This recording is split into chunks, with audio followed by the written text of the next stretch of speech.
Can you, Mr. Speaker, can you protect me? Protect from Mr. Sifuna.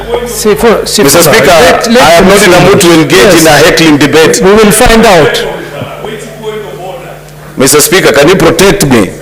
You are protected, Senator Cheruiyot. So the point is this, Senator Kajwang knows that in third reading, you try to persuade people why you are not in supportive of the proposed amendment. In a quick, witty comment, hardly beyond a minute, Mr. Speaker, and you give opportunity to the chairperson or the person that is moving that amendment to convince you why that amendment is important. This is not a debate stage, Mr. Speaker.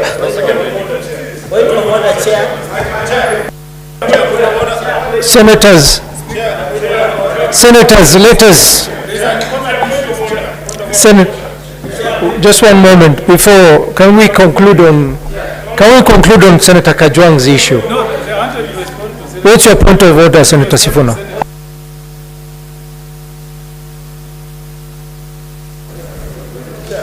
Chair, thank you for... Chair, I would like the attention of the chair, please. Chair, I wanted to draw your attention to Standing Order 185. Mr. Chair, allow me to read.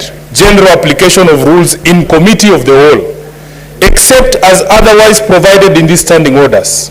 The same rules of order and of debate for the conduct of business shall be observed in the Committee of the Whole in the Senate. Mr. Speaker, therefore, nobody should rise up to tell you that there are traditions. Traditions are only applied where there is no express provision of the standing orders. So Honorable Kajwang is within his right, Mr. Speaker.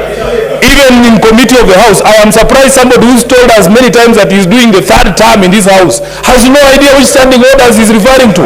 And Mr. Speaker, when somebody stands up on a point of order, Mr. Speaker, you must insist on which standing order he is rising. I have read the law of this House. We will not be threatened by old people here that you have been here 10 times, but you can't read very simple English. Mr. Speaker, therefore, allow us to debate in the normal fashion because that is what the law says. Mr. Chairman, do not be intimidated by anybody telling you they were elected before your grandfather was born. We are all here now. And Mr. Chairman, we are subject to the same rules. We must speak in accordance with the Constitution and in accordance with the standing orders, Mr. Speaker. Therefore, Mr. Speaker, nobody should come here to tell us about traditions of this community. The traditions of the House are dictated by the standing orders. So I dare anybody else and read. Order, senators. Order, senators.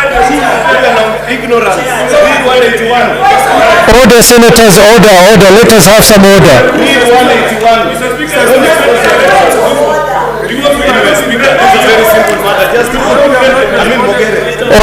Order, senators. No, order, senators. Order, sit down. Okay, sit down, Sifuna. Sit down, Senator Abbas. So, no more Senate, no more point of orders.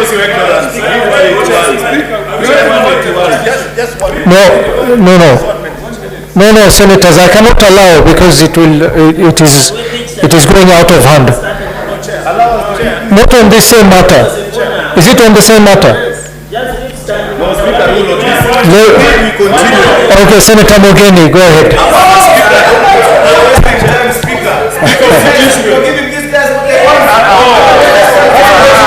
Order, Senator, one moment. Let's hear what he has to say.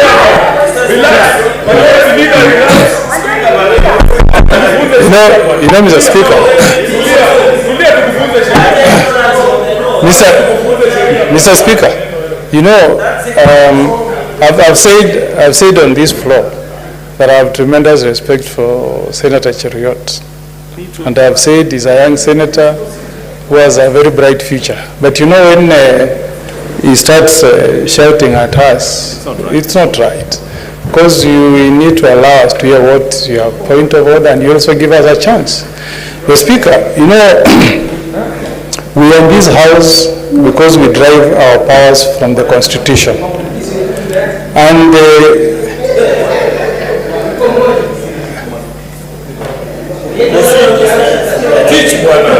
yes, so Mr. Speaker, Mr. Speaker, Senator Sifuna has made reference to Standing Order 185. And Mr. Speaker, the article I want you to bear in mind is Article 124 of the Constitution.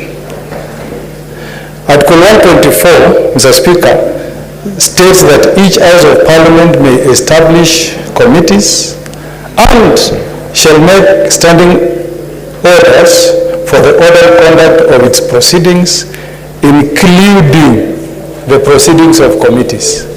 So the standing order that Senator Sifuna has read has a bearing on what is happening. Mr. Speaker, the same standing orders that allow us to raise issues when we are legislating, it flows from a power that is donated to you by Article 124 of the Constitution. And you know, Mr. Speaker, maybe it's high time some of us moved to court to challenge some of these standing orders that limit our right to make contributions on behalf of the people of Nyamira, of Omabay, of Nairobi, who have elected us.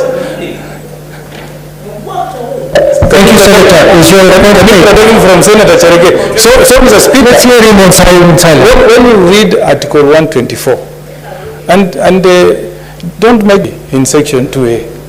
Don't make us go back there. We are now operating under a new Constitution, 2010. Senator Cherege, my friend, there are Kenyans who died to put this Constitution in place. No, we have to lecture you because we have to remind you. We have to remind you history. We have to remind you. So, Mr. Speaker, okay, Senator, order. Mr. Speaker, order, senators. We are in this house by virtue of powers that is bestowed on us by the Constitution, the people of Kenya Constitution of 2010. Thank you, Senator. Under this article, Mr. Speaker, under the article I read to you, you have no right to limit us. Thank you, Senator. Thank you, Senator. We will make a ruling so that we can have a way forward.